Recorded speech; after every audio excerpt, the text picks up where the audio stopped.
வணக்கம் மக்களே, நான் உங்கள் அஸ்வின். புதிய கிரைம் த்ரில்லர் நாவலுடன் உங்களை சந்திப்பதில் எனக்கு பெரும் மகிழ்ச்சி. தொட்டாலை கொள்வேன் கதை மிகுந்த பரபரப்புடன் பலவிதமான திருப்பங்களுடன் வேகமாக பயணிக்கிறது. கதை கேட்க தயாரா? வாருங்கள், கதைக்குள் செல்வோம்.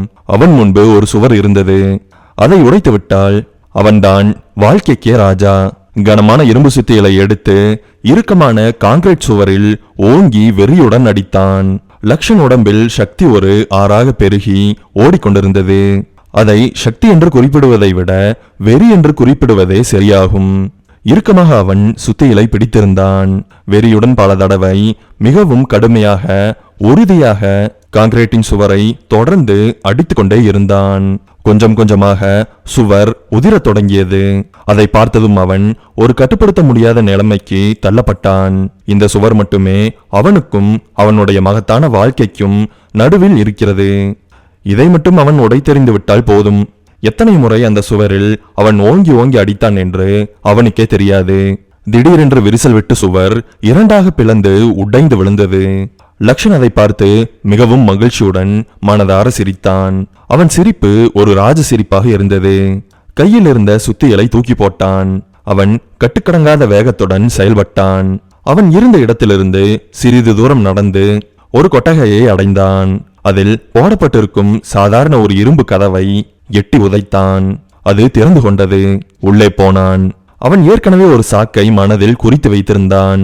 அந்த சாக்கை இப்பொழுது கைபேசியின் டார்ச்சின் வெளிச்சத்தின் மூலமாக தேடினான். கிடைத்ததும் வேகமாக எடுத்துக்கொண்டு திரும்பவும் அவன் இருந்த பழைய இடத்திற்கே வந்தான். சில ஒயர்களை அவன் எடுத்து வந்த பொருளுடன் இணைத்தான். ஒரு பெருமூச்சை வெளியேற்றினான். இருட்டின் ஊடாக நடந்து அவன் ஒரு பெரிய கட்டடத்திலிருந்து வெளியே வந்தான். வந்ததும் திரும்பி பார்த்தான். அவன் இதழ்களில் இப்பொழுது ஒரு சிரிப்பு படர்ந்து இருந்தது. வேகமாக ஏறி போய் தன் இருசக்கர வாகனத்தில் அமர்ந்து கொண்டான். அதில் அவனுக்கு தேவையான பொருட்களை ஏற்கனவே ஏற்றி வைத்திருந்தான். புயல் வேகத்தில் அங்கிருந்து காணாமல் போனான். அவன் சென்ற சில வினாடிகள் கழித்து அந்த கட்டிடம் பயங்கரமாக வெடித்து சிதறியது. தொலைதூரத்தில் அவன் இருசக்கர வாகனத்தில் சென்று கொண்டிருந்தாலும் அவனால் அந்த சத்தத்தை கேட்க முடிந்தது. திரும்பவும் அவன் இதழ்களில் சிரிப்பு படர்ந்தது. 2 நாட்கள் கழித்து பிரேமிகா லக்ஷனுடைய அறைக்கு வந்திருந்தாள். அவள் உள்ளே வந்திருக்கிறாள் என்று தெரியாமல் அவன் கைபேசியை பார்த்து கொண்டு சமைத்து கொண்டிருந்தான். பின்புறமாக வந்த பிரேமிகா அவனை இறுக்கமாக கட்டியணைத்தாள். திரும்பாமலேயே அது பிரேமிகாதான் என்று அவன் புரிந்து கொண்டான். ஏன், எதுக்காக ரொம்ப சந்தோஷமா இருக்க? அவள் முகத்தை கூட பார்க்காமல் அவளை புரிந்து கொண்டவனாக கேள்வி கேட்டான். நான் சந்தோஷமா இருக்கேன்னு எப்படி கண்டுபிடிச்ச? தினமும் தானே கட்டிப்பிடிக்கிறேன். அதான் கண்டுபிடிச்சிட்டன்ல, சொல்லு, கொஞ்சமாவது லவ்வோட பேசு என்று அவள் சொன்னாள். அதை அவன் பொருட்படுத்தவில்லை. என்ன விஷயம்னு சொல்றேன், சொன்னா தானே நீ நார்மலா பேசுவ. சித்தப்பா உன்னை பாக்குறதுக்கு ஓகே சொல்லிட்டாரு, நம்மளை பாக்குறதுக்கு ஓகே சொல்லிட்டாரு. அவள் மிகுந்த மகிழ்ச்சியுடன் சொல்லிக் கொண்டிருந்தாள். இப்போது லக்ஷன் திரும்பி பிரேமிகாவை பார்த்தான். நம்மளை வர சொல்றதுக்கு இந்த கிழட்டு பயலுக்கு இவ்வளவு டைம் தேவைப்பட்டதா என்ன? பிரேமிகாவுடைய முகம் சுருங்கியது. அவன் திரும்பவும் சமையலில் கவனமானான். முகத்தை தூக்கி வைத்துக் கொண்டால் வந்து சமாதானப்படுத்தும் நபரல்ல லக்ஷன். ஆதலால் பிரேமிகாவே இறங்கி போய் அவனிடத்தில் பேசினாள். நாளைக்கு ஈவினிங் நீ ஃப்ரீயா இருக்கியா? அவன் பதில் பேசவில்லை. கேள்வி தவறு என்றால் அவன் எப்பொழுதும் பதில் சொல்வதே கிடையாது. என்ன சமைக்கிற? இந்த கேள்விக்கு அவனிடத்திலிருந்து பதில் வந்தது.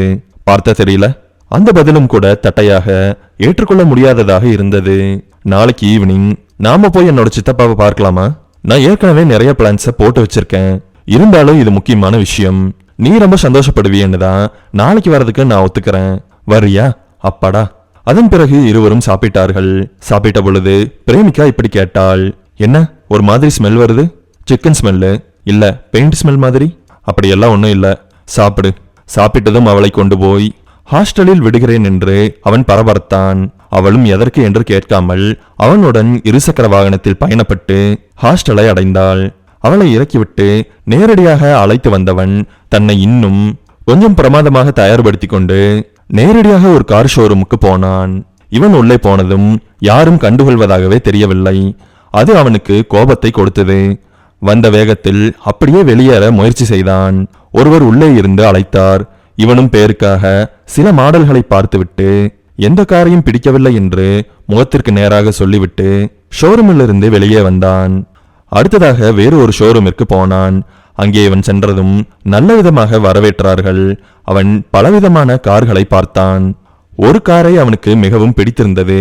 அதை பற்றி முழுவதுமாக சொல்லச் சொல்லி அதனுடைய அம்சங்களை பற்றி தெரிந்து கொண்டான். இதுல சேஃப்டி ஃபீச்சர்ஸ் எல்லாம் எப்படி சார்? இதுல 4 சீட்லயுமே ஏர் பேக் இருக்கு சார். 4 சீட்லயுமே இருக்கா? எனக்கு டிரைவர் சீட்ல மட்டும் ஏர் பேக் இருந்தா போதும். ஏன் சார், நீங்க நினைக்கிற மாதிரி ரேட் எல்லாம் வராது சார். கொஞ்சம் தான் வித்தியாசம் இருக்கும். எதுக்காக நாம 4 சீட்லயுமே ஏர் பேக் வைக்கணும்? டிரைவர் ஓட்டும் போது அவருக்கு முன்னாடி ஸ்டேரிங் இருக்கு. அவர் தப்பா ஓட்டினா ஏதாவது ப்ராப்ளம்னா நேரடியா போய் ஸ்டேரிங்ல இடிச்சிருவாரு. அதனாலதான் டிரைவருக்கு மட்டும் ஏர் பேக் இருந்தா போதும்னு சொல்றேன். இதுவே அவர் சரியா ஓட்டுனா யாருக்கும் எந்த விதமான பிரச்சனையும் வராது. அவன் பேசுவது சுத்தமாக முட்டாள்தனமாக இருந்தாலும் அதை அங்கே இருந்த பணியாளர்கள் பெரிதுபடுத்தவில்லை. ஓகே சார், அந்த மாதிரி ஒரு மாடல் இருக்கு. உங்களுக்கு என்ன கலர் வேணும்னு சொல்லுங்க. All colour sir available sir. அப்படியா, காட்டுங்க. அவன் ஒரு சிகப்பு நிற காரை தேர்ந்தெடுத்தான். நான் இன்னைக்கு காரை புக் பண்ணணும். புக் பண்ணிக்கிறீங்களா? இன்னைக்கே கூட டெலிவரி எடுத்துக்கலாம் சார். அதெல்லாம் வேண்டாம், எனக்கு இன்னும் சில எக்ஸ்ட்ரா ஃபீச்சர்ஸ் எல்லாம் தேவைப்படுது. இந்த ரெட்டு வேண்டாம், எனக்கு செர்ரி ரெட் மாதிரி வேணும். சார், கஸ்டமைஸ்டு கலர் வேணும்னு சொல்றீங்களா? ஆமா. நான் ஏதாவது புரியாத லாங்குவேஜ்ல பேசினேனா என்ன? இல்லைங்க சார், இன்னும் ஏதாவது எக்ஸ்ட்ரா ஃபீச்சர்ஸ் இருந்தாலும் பரவாயில்ல.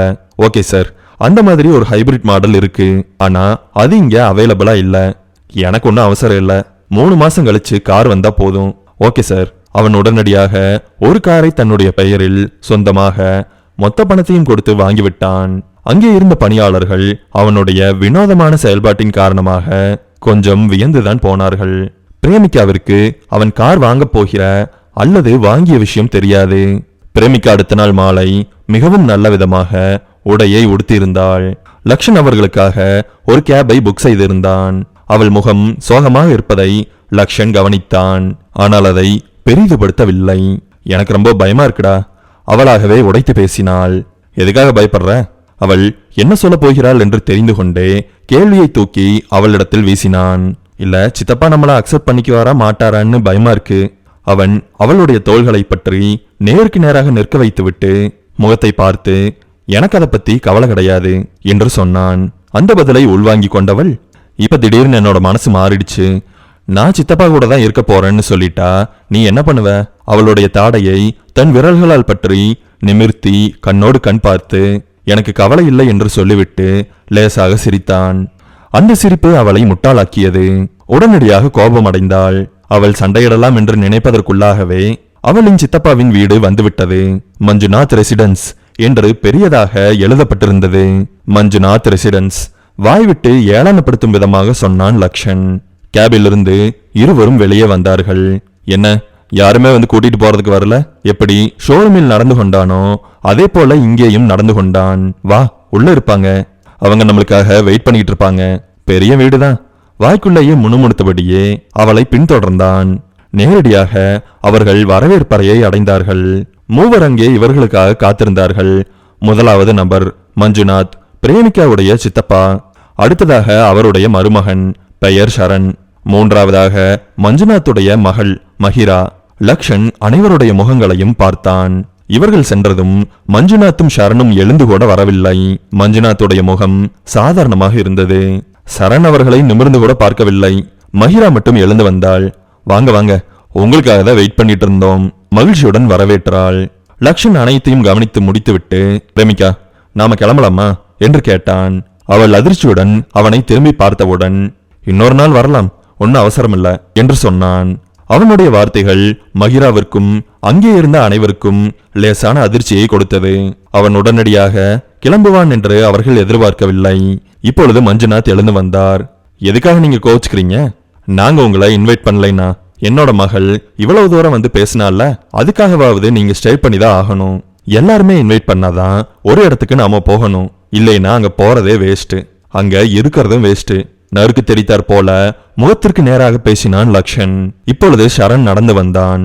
கோச்சுக்காதீங்க, வாங்க. அனைவரும் உள்ளே வரவேற்றதும் தான் லக்ஷன் திரும்பி பிரேமிகாவை பார்த்தான். எனக்காக உள்ளே வா என்பதை போல முகத்தை வைத்திருந்தாள் அவள். இப்பொழுது அனைவரும் தனிப்பட்ட ஒரு பிரம்மாண்ட அறைக்கு வந்திருந்தார்கள். நான் உங்களுக்கு ஜூஸ் எடுத்துட்டு வரேன், எல்லாரும் கொஞ்ச நேரம் வெயிட் பண்ணுங்க, மகிரா சொல்லிவிட்டு அங்கிருந்து விலகி கொண்டாள். மஞ்சுநாத் பேச தொடங்கினார். நீங்க என்ன பண்ணிக்கிட்டு இருக்கீங்க? லக்ஷன் சில நொடிகள் தாமதித்து விட்டு அதன் பின்பே பதிலளித்தான். நான் ஒரு இன்ஜினியர். திரும்பவும் மஞ்சுநாத் தொடர்ந்தார். உங்களோட சேலரி என்ன? சேலரி வாங்குறதுக்கு நான் ஒன்னும் வேலை செய்யல. நான் சில ப்ராஜெக்டை ரன் பண்ணிக்கிட்டு இருக்கேன். அப்படியா? என்ன புதுசா ப்ராஜெக்ட் பண்றீங்க? லக்ஷனுக்கு கோபம் வந்தது. பிரேமிகாவை திரும்பி பார்த்தான். பார்த்தான் என்று சொல்வதை விட முறைத்தான் என்று சொல்வதே பொருத்தம். பொறுத்துக்கொள் என்று அவள் முகத்தை அசைத்து செய்கை செய்தாள். புதுசா ஒன்னு ப்ராஜெக்ட் இல்ல, பார்த்துட்டு இருக்கேன். ப்ராஜெக்ட் வரலையா? திரும்பவும் கோபப்படுத்தும் விதமாக மஞ்சுநாத் பேசினார். எடுத்தோம் கவுத்தோம்னு நான் ஒரு ப்ராஜெக்டா பண்ண மாட்டேன். அப்படியா? நீங்க இது வரைக்கும் என்னென்ன ப்ராஜெக்ட் பண்ணியிருக்கீங்க? I mean what is your old projects? Lakshan முகத்தில் எந்தவிதமான உணர்ச்சியையும் காட்டாமல் மிகப்பெரிய கட்டிடத்தின் பெயரை சொல்லி அதை தான் தான் கட்டினேன் என்று பேசி முடித்தான். அப்படியா? திரும்பவும் ஏளனப்படுத்தும் விதமாக மஞ்சுநாத் பேசினார். ரொம்ப நல்ல பில்டிங் ஆச்சே. மஞ்சுநாத் வாய் விட்டு பாராட்டினார். ஆனால் அந்த பெரிய கட்டிடம் லக்ஷனால் கட்டப்படவில்லை. மஞ்சுநாத் அடுத்ததாக கேள்விகளை தூக்கி வீசுவதற்கு முன்பாக மஹிரா அங்கே வந்தாள். சும்மா அவரை டார்ச்சர் பண்ணாதீங்கப்பா. நான் சாதாரணமா பேசிட்டு தாம இருந்தேன். வீட்டுக்கு ஒருத்தவங்க வராங்கன்னா அவங்கள பத்தி லேசா தெரிஞ்சுக்கணும்ல. இயல்பாக பேசுபவரை போல அவர் நடித்தார். இப்பொழுது மஹிரா கொஞ்சம் அந்த இடத்தில் இருந்த வெக்கையை தணிக்கும் விதமாக பேசினாள். நீங்க பிரேமிகாவை கல்யாணம் பண்ணிக்க போறதில்ல, எனக்கு ரொம்பவுமே சந்தோஷம். எத்தனை வருஷமா லவ் பண்றீங்க? இதற்கு அவன் சிரித்து மழுப்பினான். மஹிரா இதை அவனிடத்திலிருந்து எதிர்பார்க்கவில்லை. அவன் பேச மாட்டான் என்று நொடியில் புரிந்து கொண்டாள். பிரேமிகா, நீ கிச்சனுக்கு வரையா என்று சொல்லிவிட்டு பதிலுக்கு கூட எதிர்பாராமல் நடந்தாள். பிரேமிகாவும் அவளை பின்தொடர்ந்தாள். என்ன விஷயம்? கொஞ்சம் ஷாப்பிங் பண்ணணும், டின்னருக்காக. டின்னரா? ஒரு மாதிரி இழுத்தாள். ஏன், என்னாச்சு? இல்ல லக்ஷன் வேண்டாம்னு சொல்லுவாரு. இரு, நான் போய் அவர்கிட்ட பேசுறேன். நீங்களும் பிரேமிகாவும் இன்னைக்கு நைட்டு நம்ம வீட்ல டின்னர் சாப்பிடணும். லக்ஷன் தனக்கு அதில் விருப்பமில்லை என்பதாய் எழுந்து நின்றான். எதுக்காக எந்திருக்கிறீங்க? உட்காருங்க. டின்னர் சாப்பிட்றதுக்காக எல்லாம் வரல. பிரேமிகாவோட சித்தப்பா கிட்ட கொஞ்ச நேரம் பேசணும்னு வந்தேன். அதுவும் அவர் அழைச்சதுனால. ப்ளீஸ், எங்க வீட்ல நீங்க இன்னைக்கு டின்னர் சாப்பிடணும். திரும்பவும் கோபத்துடன் பிரேமிகாவை பார்த்தான். அவள் கெஞ்சாத குறையாக உடலை வளைத்து தலையை கவிழ்த்து கொண்டாள். அப்புறம் இன்னொரு விஷயம், நானும் பிரேமிகாவும் இப்ப ஷாப்பிங் போறோம். நீங்க 2 பேரும் ஷாப்பிங் போயிருவீங்க. நான் வந்து மஞ்சுநாத் கூட நீங்க திரும்பி வர வரைக்கும் வெயிட் பண்ணணுமா? பதற்றத்துடன் ஆம் என்று தலையசைத்தாள். ஓகே, போயிட்டு வாங்க. அவன் ஒப்புதல் அளிப்பான் என்று பிரேமிகா எதிர்பார்க்கவில்லை.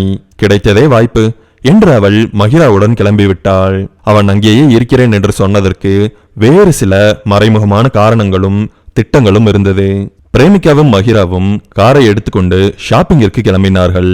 மஹிராவுடைய முகம் தெளிவாக இல்லை. அதுவும் அவள் காரில் ஏறிய வினாடி தொடங்கி இப்பொழுது வரை அவள் முகம் இறுக்கமாகவே இருந்தது. ஏன் ஒரு மாதிரி மூஞ்சியை வச்சிருக்க? யாராவது ஏதாவது சொன்னாங்களா? அதெல்லாம் இல்லப்பா, நிறைய பொருட்கள் வாங்கணும்.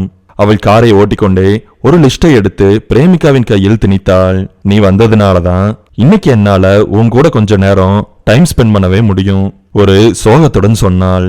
பிரேமிகாவிற்கும் மஹிராவுடைய நிலைமையை பற்றி தெரியும். பிரேமிகா அங்கே வராத நாட்களில் அவளை தேவையில்லாமல் வெளியே செல்ல அனுமதிக்க மாட்டார்கள். ஆனால் இன்று சாதாரணமாக வீட்டை விட்டு வெளியேறவோ அல்லது பிரேமிகாவுடன் நேரத்தை செலவழிப்பதற்கோ மஹிரா வீட்டை விட்டு வெளியே வரவில்லை.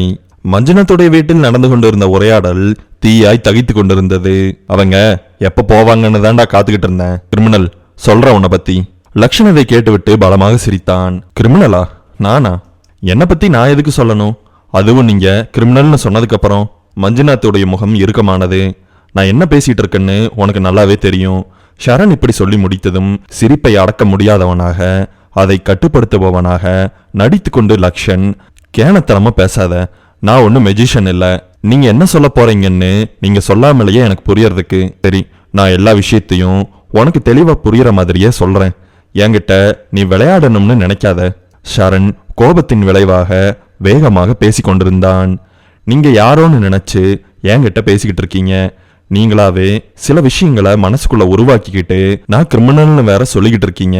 கால் மேல் கால் போட்டுக்கொண்டு ஷரண் பேசியதை எதிர்த்து கெத்தாக வாய் மொழிந்து கொண்டிருந்தான் லக்ஷன். ஷரண் அடுத்ததாக கேள்வி கேட்பதற்குள் இவ்வளவு நேரம் பேசாமல் இருந்த மஞ்சுநாத், நீ இது வரைக்கும் எந்த ப்ராஜெக்டையும் பண்ணலைன்னு எனக்கு தெரியும். என்னடா, நான் சொல்றது உண்மைதானே என்று சொன்னார். மஞ்சுநாத்துடைய கூர்மையான பேச்சால் லக்ஷனுடைய முகம் சிவப்பானது. அவர் சொன்னதில் எந்தவிதமான தவறும் இல்லை. அவன் இதுவரையில் எந்த ஒரு ப்ராஜெக்டையும் செய்யவில்லை என்பதுதான் உண்மை. அது அவனுக்கு மட்டுமே தெரிந்த விஷயம். மஞ்சுநாத்திற்கு தெரிந்திருக்க வாய்ப்பில்லை.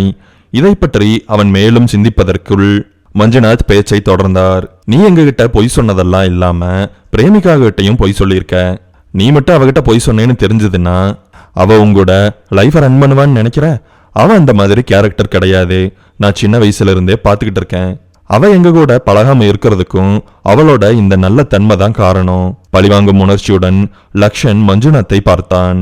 அவன் இப்பொழுது பிரேமிகாவிடமும் மஞ்சுநாத் மற்றும் ஷரனிடமும் பொய் சொன்னதற்காக நன்றாக சிக்கிக் கொண்டான். ஏதாவது சொல்லி சமாளிப்பதற்குள் ஷரண் அடுத்த கொக்கியை போடத் தொடங்கினான். நீ நேத்து சாயந்தரம் ஒரு காரை புக் பண்ணியே, செர்ரி ரெட் கலர்ல வேணும்னு சொல்லி. அதை பத்தி எங்களுக்கு தெரியும். லக்ஷன் தீவிரமானான்.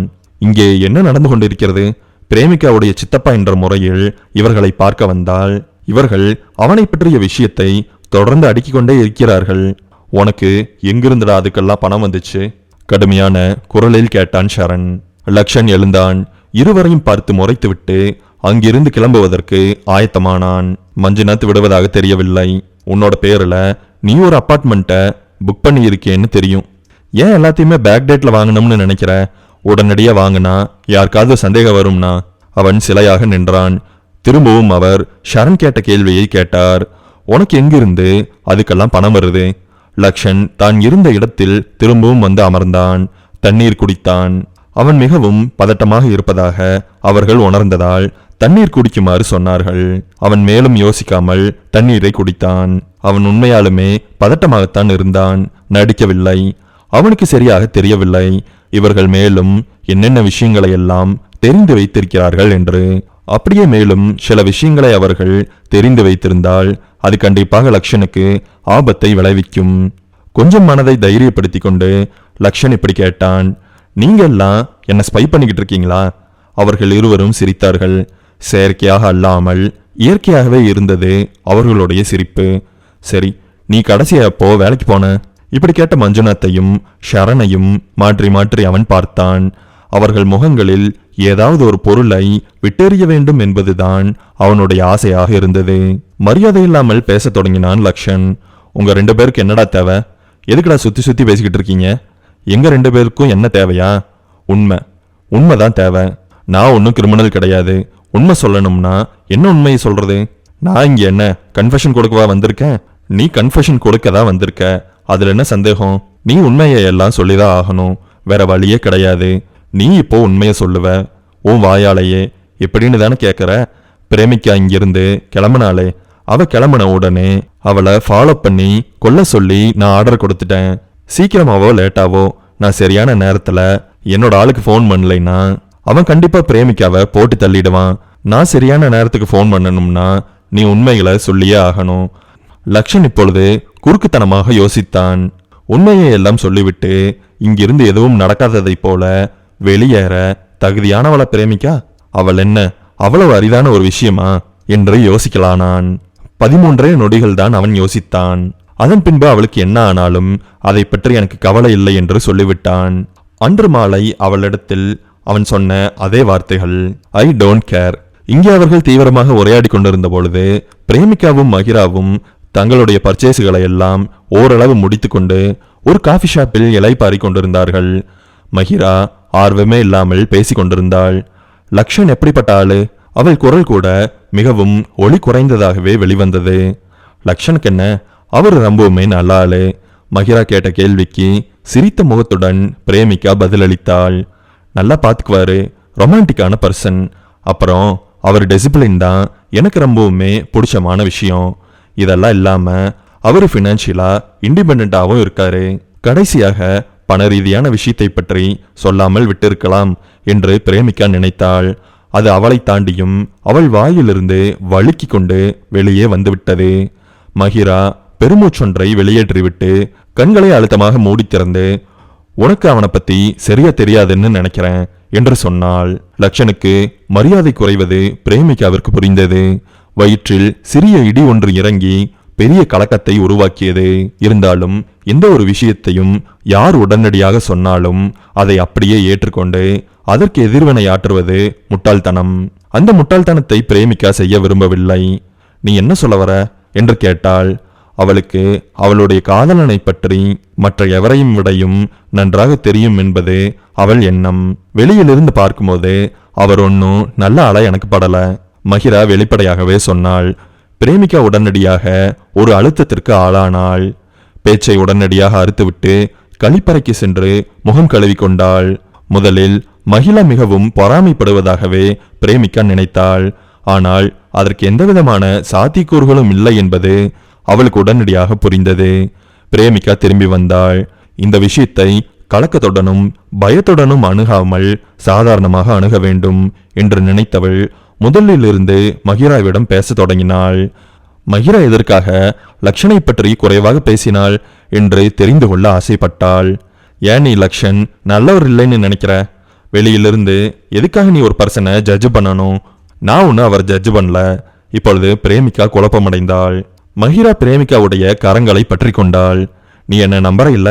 பிரேமிகாவை பொறுத்தவரையில் அந்த பக்கம் போவதா இந்த பக்கம் வருவதா என்று புரியாத நிலை. இருந்தாலும் சமாளித்து கொண்டு இவளும் கரங்களை இறுக்கமாக பற்றினாள். நான் உங்ககிட்ட ஒரு விஷயத்த சொல்லுவேன். நான் உங்ககிட்ட எதுக்காக சொல்றேன்னா, நீயும் நானும் சாதாரண ஃப்ரெண்ட்ஸ் கிடையாது. பிறந்ததிலிருந்து உன் கூட எனக்கு ஆழமான ஒரு இரத்த பந்தம் இருக்கு. வார்த்தைகளால் அந்த பந்தத்தை பத்தி என்னால விளக்க முடியாது. நான் இந்த விஷயத்த உங்ககிட்ட சொல்றதுனால என் பேர் வெளியில வரக்கூடாது. பிரேமிகா இப்பொழுது தீவிரமாக சிந்தித்தாள். வெளியே சொல்லக்கூடாத அளவு பிரச்சனையா? அப்படி என்ன விஷயத்தை பற்றி மகிரா சொல்ல போகிறாள்?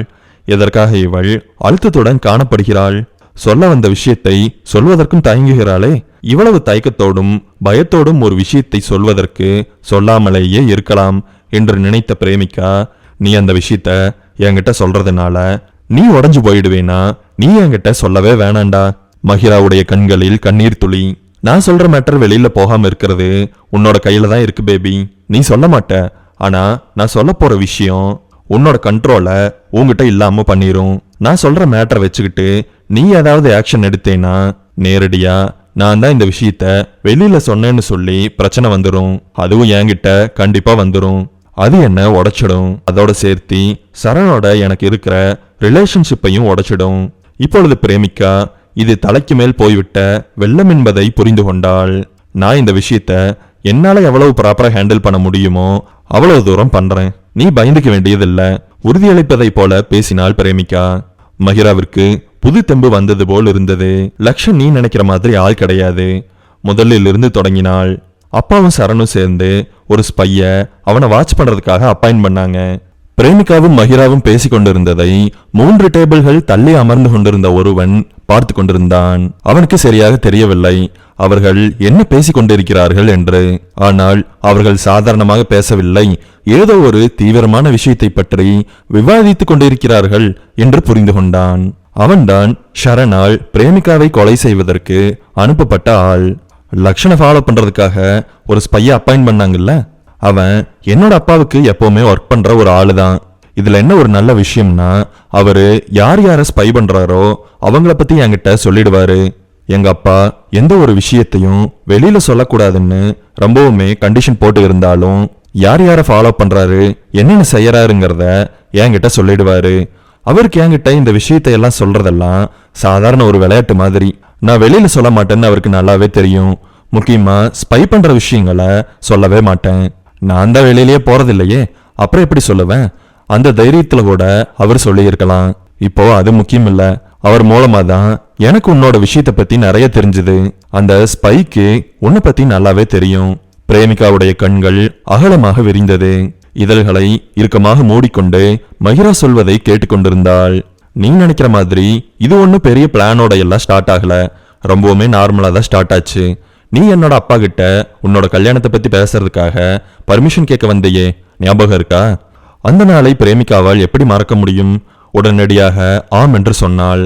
அந்த நாள்ல இருந்துதான் உன்னை அப்பாவோட ஸ்பை ஃபாலோ பண்ண தொடங்கினாரு. அந்த ஸ்பை எப்படிப்பட்டவர்னா தன்னோட வேலையில ரொம்பவுமே கெட்டிக்காரரு. அவர் உன்னை ஃபாலோ பண்றாருங்கிறத நான் இப்ப சொல்ற வரைக்கும் உன்னால கண்டுபிடிச்சிருக்கவே முடியாது. என்ன நான் சொல்றது சரிதானே? எனக்கு தெரியல என்ன ஒருத்தர் ஃபாலோ பண்றாருன்னு.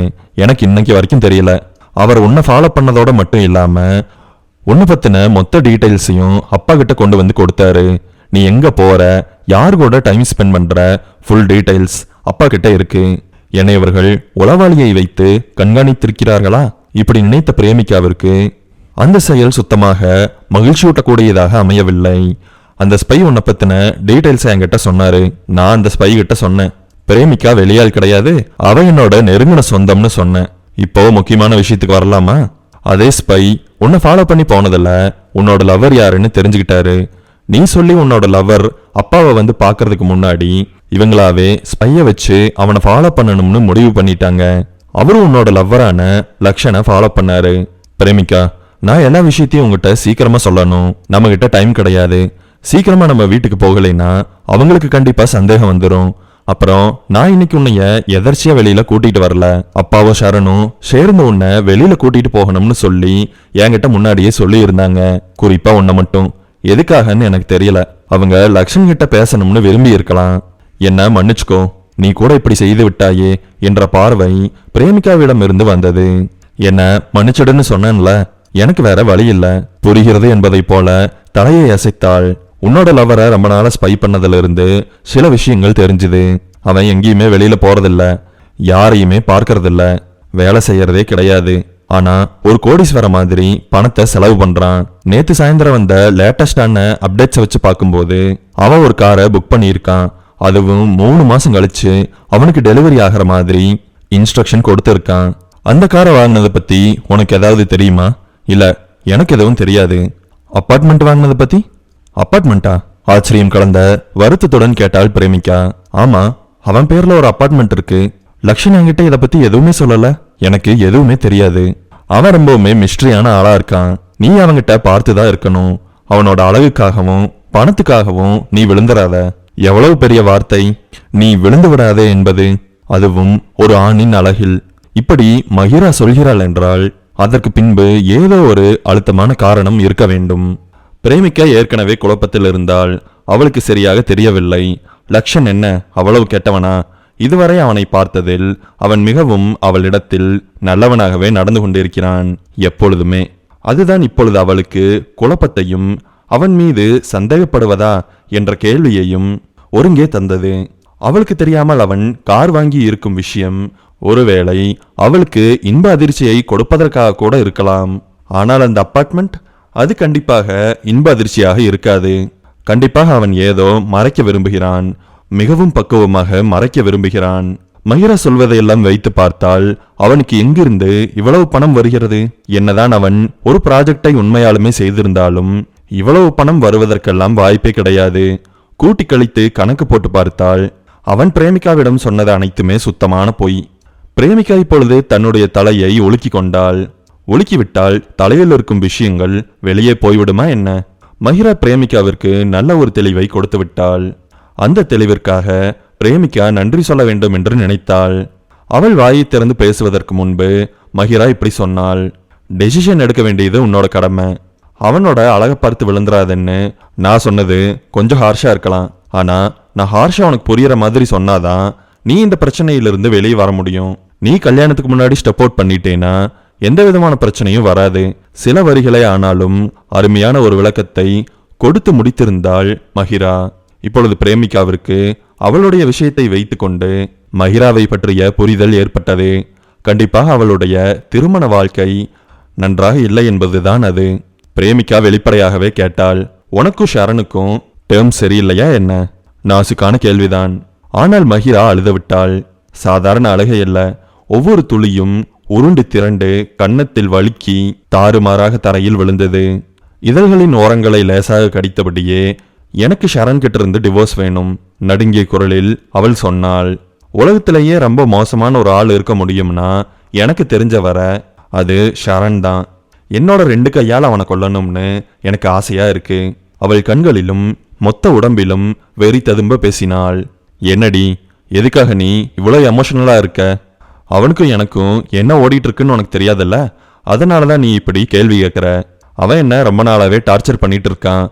டார்ச்சருங்கிற ஒரு வார்த்தைக்குள்ள திணிக்க முடியாத அளவுக்கு விஷயங்கள் எல்லாம் எனக்கு நடந்திருக்கு. ஒரு நாள் நைட்டு பயங்கரமான சண்டை உச்சத்துக்கு போயிருச்சு. அப்ப நான் கேட்டேன், என்கிட்ட இருந்து உனக்கு என்ன வேணும்னு. அவன் கொஞ்சம் கூட யோசிக்காம என்ன சொன்னான்னு தெரியுமா? உன்னோட சாவுன்னு சொன்னான். இப்படி யாராவது சொன்னா, அதுவும் முகத்துக்கு நேரா சொன்னா எப்படி இருக்கும்? என்னால் தாங்கிக்கவே முடியல. அதுக்கப்புறம் அவன் பண்ணதை ஏற்றுக்கவே முடியாது. அவன்கிட்ட ஒரு பிளான் இருக்குது. மஞ்சுநாத் திறந்ததுக்கப்புறம், அதாவது எங்கள் அப்பா இவ்வளவு நேரமாக நான் அப்பான்னு சொல்லிக்கிட்டு இருந்தது தப்புன்னு எனக்கு தோணுது. மஞ்சுநாத்னு சொல்கிறதுல ஒன்றும் குறைஞ்சு போகாது. மஞ்சுநாத் பிறந்ததுக்கப்புறம் அவனோட ஒய்ஃபான என்ன வீட்டை விட்டு தெருவில் தூக்கி வீசிடுவேன்னு சொல்லிட்டு அதுக்கு மேலேயே அன்னைக்கு டார்ச்சரை கண்டினியூ பண்ணான். மேலும் சில விஷயங்களை அடுக்கிக் கொண்டே இருந்தால் மஹிரா. நீங்கள் வர்றதுக்கு 2 மணி நேரத்துக்கு முன்னாடி கூட பல தடவை என்னோட கன்னத்திலேயே அவன் அரைஞ்சான். உனக்கு தெரியாமல் இருக்கணும்னு நான் எவ்வளவோ கஷ்டப்பட்டு மேக்கப் எல்லாம் போட்டேன். நீ நல்ல வேலையை கவனிக்கல. இப்பொழுதுதான் மஹிராவுடைய முகத்தை ஆழமாக கவனித்தாள். கன்னங்கள் லேசாக உபி இருந்தது. கன்னங்கள் சிவந்திருப்பதை மறைப்பதற்கு முகப்பூச்சை பயன்படுத்தி இருந்தாள். மஹிரா, ஏண்டி இதையெல்லாம் என்கிட்ட முன்னாடியே சொல்லலை? பயங்கரமான பதற்றத்துடன் கேட்டாள் பிரேமிகா. நான் இப்போ இதுக்காக சொல்றேன்னு நீ கேளு, முதல்ல ஏன் சொல்லலைன்னு கேட்காத. நீ என்ன மாதிரி ஒரு மோசமான ஆளுகிட்ட மாட்டிக்க கூடாதுன்னு தான். பிரேமிகாவிற்கு மஹிராவுடைய உயர்ந்த எண்ணம் புரிந்தது. அவளை கேட்காமல் கண்ணீர் வடிந்தது. மஞ்சுநாத்துடைய வீட்டில் லக்ஷன் அனைத்து உண்மைகளையும் சொல்வதற்கு 20 நிமிட கால அவகாசத்தை கொடுத்திருந்தார்கள். ஆனால் அவன் நேரத்தை முடிந்த அளவு விரயப்படுத்தி கொண்டிருந்தான். வெறுமனே அமர்ந்திருந்தான். அவன் உண்மையை சொல்லப்போவதில்லை என்று மஞ்சுநாத்திற்கும் ஷரனிற்கும் தெரிந்தாலும் 20 நிமிடம் முடியட்டுமே என்று காத்திருந்தார்கள்.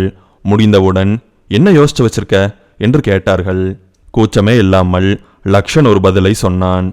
ஷரனோட ஆளு பிரேமிகாவை கொல்லட்டும். எனக்கு அந்த விஷயத்துல எந்த விதமான பிரச்சனையும் கிடையாது. நான் முன்னாடியே அப்படி சொன்னதுக்கு ஒரு காரணம் இருக்கு. ஏன்னா ரத்தக்கரை என்னோட கைக்கு வராதில்ல. கொலை பண்ணனது எவனோ, அதுக்கு ஆர்டர் போட்டது எவனோ எனக்கு தெரியாது. நான் இங்கேயே உட்காந்துருக்கேன். ஃபோன் காலை ட்ரேஸ் பண்ணி பார்த்தா நீ தான் கொலைகாரனுக்கு அடிக்கடி பேசியிருக்கேன்னு போலீஸுக்கு தெரிஞ்சிடும். ஸோ எனக்கு எந்த விதமான பிரச்சனையும் கிடையாது. பிரேமிகா இறந்துட்டாலும் வேற ஒரு பொண்ணை தேடி போவேன். ஷரனுக்கு இதை கேட்டு கோபமாக வந்தது. அப்போ என்ன ஆனாலும் உண்மையை சொல்ல மாட்டேன். யாருடா நீ, பைத்தியக்காரனா? லக்ஷன் முகத்தை சாந்தமாக வைத்தபடியே என்ன உண்மையை சொல்லணும் என்று கேட்டான். இப்பொழுது மேலும் இருவரும் கோபமானார்கள். லக்ஷன் அந்த வீட்டில் தங்குவதற்கு அனுமதித்ததற்கான காரணமே அவன் ஏற்கனவே மஞ்சுநாத்தையும் ஷரனையும் தெரிந்து வைத்திருப்பதே ஆகும். பிரேமிகாவிடம் அதை பற்றி சொல்லவில்லை.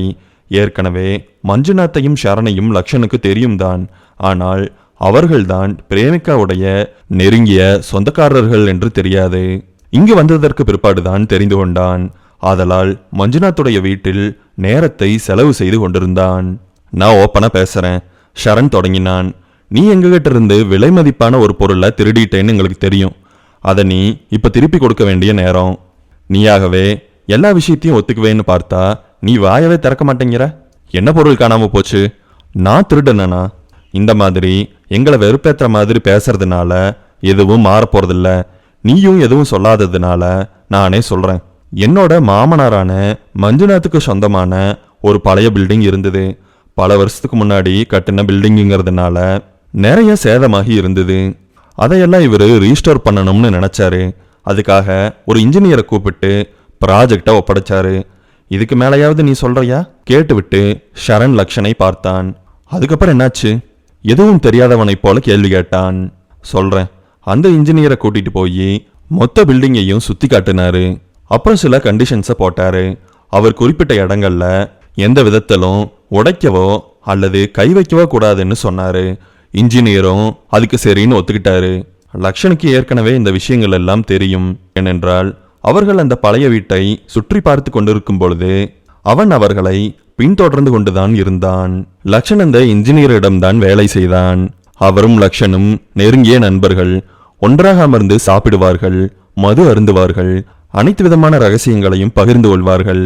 அந்த இன்ஜினியரிடம் பலவிதமான ப்ராஜெக்டுகள் கைவசம் இருந்ததால் இந்த பழைய வீட்டை புனரமைக்கும் வேலையை லக்ஷனிடம் கொடுத்து விட்டார். அவனும் திறமையாகவே தன்னுடைய வேலையை செய்தான். உதவிக்கு சில ஆட்கள் வேண்டும் என்று சொன்னான். தரப்பட்டது. ஏற்கனவே மஞ்சுநாத் குறிப்பிட்ட இடங்களை தனியாக சென்று பார்வையிட்டான். லக்ஷனுக்கு அந்த குறிப்பிட்ட இடங்களுக்குள் என்ன இருக்கும் என்ற ஆர்வம் எழுந்தது. அதற்குள் இருப்பது மிகவும் விலை உயர்ந்த விஷயமாக இருந்தால் அதை கண்டுபிடிப்பதற்கு அவன் ஒரு சிறிய தந்திரத்தை செய்தான். மஞ்சுநாத் அவர்கள் புனரமைத்துக் கொண்டிருக்கும் வீட்டிற்கு வந்தார். லக்ஷன் ஓடி அவரிடம் சென்றான். அவருக்கு பக்கத்தில் இன்ஜினியர் நின்று கொண்டிருந்தார். சார், நீங்க கை வைக்க கூடாதுன்னு ஏற்கனவே சொல்லியிருந்தீங்கல்ல ஒரு இடம், அந்த இடத்த ஆளுங்க தோண்டிட்டு இருக்காங்க சார். மஞ்சுநாத்தோடைய முகத்தில் பயம் ஒரு ஆறாக பெருகி ஓடியது. அதன் விளைவாக அவரும் லக்ஷன் குறிப்பிட்ட இடத்தை நோக்கி ஓடினார். லக்ஷன் அவருடைய முகமாற்றத்தையும் பதற்றத்தையும் மனதில் குறித்து வைத்து கொண்டான். அவனுடைய தந்திரத்திற்குண்டான வெகுமதி கிடைத்துவிட்டது. லக்ஷன் தங்கியிருக்கும் சிறிய பயன்படுத்த முடியாத அறையில் அமர்ந்து கொண்டு திட்டம் போல தொடங்கினான். அந்த கான்கிரீட் பிளாக்ஸுக்கு கீழே என்னமோ இருக்கு, அதை உடைச்சிட்டோம்னா நம்மளுக்கு ஜாக்பாட்டு தான். அதை எப்படி உடைக்கிறது? பக்கத்தில் போனா ஆள் யாரோ ஒருத்தன் பார்த்துக்கிட்டே இருக்கான். சார், இதை உடைக்கக்கூடாதுன்னு சொன்னாங்கல்ல அப்படின்னு வந்து காதலையே கத்துறாங்க. ஆனால் நான் உடைச்சே ஆகணும், உள்ள என்ன இருக்குன்னு பார்த்தே ஆகணும். சாதாரணமாக போய் காங்கிரீட்டை உடைச்சிட்டு உள்ளே இருக்கிற பொருளை எடுத்துட்டு வந்துட்டா இது ஒரு மொக்கத்தனமான யோசனையாக இருக்கும். நம்மளுக்கு ஒரு பயங்கரமான ஆபத்தான பிளான் பி தேவைப்படுது, அதையும் சிறப்பாக போட்டுடலாம். அவன் உடனடியாக இரண்டாவது திட்டத்தையும் தயார் செய்து விட்டான். அந்த திட்டத்தை பார்க்கும் பொழுது அவனுக்கே கூட கொஞ்சம் பயமாகத்தான் இருந்தது. சரியாக செய்ய முடியுமா என்ற யோசனை எழுந்தது. அன்று இரவே அவன் செயலில் இறங்கிவிட்டான். நள்ளிரவில் அந்த பழைய வீட்டின் முன்பு யாருமே இல்லை. அவனிடம் ஒரு இரும்பு சுத்தியல் இருந்தது. அவன் முன்பு ஒரு சுவர் இருந்தது. அதை உடைத்து விட்டால் அவன்தான் வாழ்க்கைக்கே ராஜா. கனமான இரும்பு சுத்தியலை எடுத்து இறுக்கமான கான்கிரீட் சுவரில் ஓங்கி வெறியுடன் அடித்தான். அவன் உடம்பில் எல்லையற்ற ஒரு சக்தி பிறந்தது. தாறுமாறாக பலமுறை சுவற்றில் ஓங்கி ஓங்கி அடித்ததன் விளைவாக கான்கிரீட் உதிர்ந்து விழ தொடங்கியது. அவனுக்கும் அவனுடைய மகத்தான வாழ்க்கைக்கும் இடையில் இருப்பது இந்த கான்கிரீட் சுவர் மட்டும்தான். ஒருவேளை அவன் நினைத்ததற்கு மாறாக உள்ளே எதுவுமே இல்லாமல் கூட போகலாம். ஆனால் அதை உடைத்து பார்த்துவிட வேண்டும் என்பதில் கவனமாக இருந்தான். இடைவிடாமல் முழு சக்தியுடன் அடித்து கொண்டே இருந்ததால் சுவர் இரண்டாக பிளந்து கொண்டது. லக்ஷன் அதை பார்த்து சிரித்தான். உடைந்து போன கான்கிரீட் பகுதியில் ஷெல்ஃப் போன்ற ஒரு அமைப்பு இருந்தது. உள்ளே அதிக பொருட்களை வைக்க முடியாது.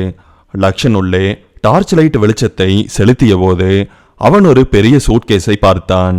அதை மூச்சை பிடித்து கொண்டு இழுத்து வெளியே போட்டான். திறந்து பார்க்கவில்லை. நேரடியாக அடுத்த வேளையில் இறங்கிவிட்டான். சில ஒயர்களை வெடிமருந்துடன் இணைத்தான். அதில் ஒரு டைமரையும் சேர்த்தான். டைமரில் இருக்கும் பொத்தானை தட்டிவிட்டு மெல்லமாக நடக்கத் தொடங்கினான். வண்டியில் ஏறி அங்கிருந்து கிளம்பிவிட்டான். இந்த விஷயங்களை எல்லாம் சரண் சொல்லிக் கொண்டிருக்கும் பொழுது அவன் சொல்லாத விஷயங்களையும் சேர்த்து லக்ஷனின் மூளை நிரப்பிக் கொண்டது. நடந்த விஷயங்களை ஷரனுக்கு தெரிந்த மாதிரி சொல்லி முடித்தவன் லக்ஷன் என்ன சொல்கிறான் என்பதற்காக அவனை பார்த்தான். நீங்க ஷுவரா சொல்றீங்களா? அது நான் தானா? லக்ஷனிடம் இப்பொழுது உண்மையாலுமே ஒரு தெம்பு இல்லை, தைரியமும் இல்லை. மஞ்சுநாத் இதை புரிந்து கொண்டவராக, கண்டிப்பா எங்களோட விலைமதிப்பான பொருட்களை எடுத்துட்டு போனது நீயே தான், அதுல சந்தேகமே வேண்டாம் என்றார். பிரேமிக்கா இருக்கல்ல, அவதான் நீ இப்ப இருக்கிற மோசமான நிலைமைக்கு காரணம். அவ எதுக்காக அவ கல்யாணத்தை பத்தி ஒப்புதல் வேணும்னு கேட்டான்னு தெரியல. ஆனா நான் அவ கேட்ட விஷயத்த சீரியஸா எடுத்துக்கிட்டேன். அவ யார லவ் பண்றா? பிரேமிக்கா மாதிரி ஒருத்தரை கல்யாணம் பண்ணிக்கணும்னா அவங்க யாரா இருக்க முடியும் அப்படின்னு ஒரு சின்ன கியூரியாசிட்டி. அதனால நான் ஒரு ஸ்பையை அப்பாயிண்ட் பண்ணேன். அவன் பிரேமிக்காவை ஃபாலோ பண்ணா, பிரேமிக்காவிலிருந்து உன்னை ஃபாலோ பண்ணா. அதுக்கப்புறமா தான் உன்னோட போட்டோஸ் எல்லாம் எனக்கு கிடைச்சது. பார்த்த உடனே கண்டுபிடிச்சிட்டேன், நீ தான் என்னோட பழைய பில்டிங்ல வேலை செஞ்ச இன்ஜினியரோட அசிஸ்டன்ட்னு. இப்போ இதுக்கெல்லாம் முன்னாடி நீ கான்கிரீட்டை உடைச்சு பேக் எடுத்துட்டு போனியே, அதுக்கடுத்த 2 நாள்ல என்ன நடந்ததுன்னு சொல்றேன். உன்னோட இன்ஜினியர் இருக்காருல்ல, அவரை கூட்டிகிட்டு வந்து நாங்க பலமா டார்ச்சர் பண்ணோம். உடம்புல உயிர் மட்டும்தான் இருந்ததுன்னு வச்சுக்கோயேன். அதுக்கு மேல நான் சொல்ல விரும்பல. நம்மளோட பெருமையை நாமளே சொல்லிக்க கூடாதுல்ல. என்ன தட்டியும் அந்த இன்ஜினியருக்கு உண்மையாலுமே எதுவுமே தெரியல. நாங்க அவனை சீக்கிரமா நம்பல. பல நாள் வச்சு டார்ச்சர் பண்ணோம். ஏன்னா பொருளோட ஒர்த்து அந்த அளவுக்கு இருக்கு. அவனுக்கு ஒன்றும் தெரியாதுன்னு எங்களுக்கு புரிஞ்சுது. ஆனா ரொம்ப லேட், சாகர நிலைமைக்கு போயிட்டான். இனிமேல் கண்ணிலேயே படக்கூடாதுன்னு சொல்லி அவனை அனுப்பி விட்டுட்டோம். அவனும் உயிரை கையில பிடிச்சிட்டு எங்கேயோ கண்காணாத இடத்துக்கு எஸ்கேப் ஆகி போயிட்டான். நீ பேக் எடுத்துட்டு போனதுக்கு அப்புறம் அந்த இன்ஜினியரை இன்னும் பார்க்கல இல்ல? மஞ்சுநாத் தன்னுடைய பெரிய உரையை நிகழ்த்தி விட்டு பிரம்மாண்டமாக சிரித்தார். அவர் விட்ட இடத்திலிருந்து தொடங்கினான் ஷரண். நீ எடுத்துட்டு போன பொருளோட வேல்யூ கண்டிப்பா உனக்கு தெரிஞ்சிருக்கணும். நீ தான் எடுத்துட்டு போனேன்னு எப்படி நாங்க இவ்வளவு ஷூரா சொல்றோம்னு தானே கேட்கற? நீ கரெக்டா அந்த ஓல்டு பில்டிங்கோட சைட்டுக்கு வந்துட்டு போனப்போ ரேண்டமா ஒரு சூப்பர் மார்க்கெட்டோட சிசிடிவி கேமராவில் கரெக்டா மாட்டிக்கிட்ட. அதுவும் எப்பன்னு தெரியுமா? பாம் பிளாஸ்ட் ஆச்சு, அதுக்கு சில நிமிஷங்களுக்கு அப்புறம். இப்ப புரியுதா? எந்தவித எதிர்ப்பையும் காட்டாமல் அமர்ந்திருந்தான் லக்ஷன். உனக்கு புரியலையா? அந்த டைம்ல நீ ஒருத்த மட்டும்தான் ஒரு பெரிய சூட்கேஸோட அந்த சூப்பர் மார்க்கெட்டை நைட் நேரம் தாண்டி போயிருக்க. அதனால நீ தான் எங்களோட விலை மதிப்பில்லாத பொருட்களை வச்சிருக்கேன்னு தெரியும். நாங்க வச்ச சூட்கேஸை எங்களுக்கே ஞாபகம் இல்லாம போகுமா? லக்ஷனுக்கு அவர்களிடமிருந்து எடுத்து போன பொருட்களின் விலை தெரியாமல் இல்லை. ஒரு பை நிறைய தங்க பிஸ்கட்டுகள், கூடுதலாக விலை மதிப்பில்லாத கற்களும் வைரங்களும் அதில் அடங்கி இருந்தது. இதுவரை லக்ஷன் ஒரு விளையாட்டை சிறப்பாக ஆடிக்கொண்டிருந்தான்.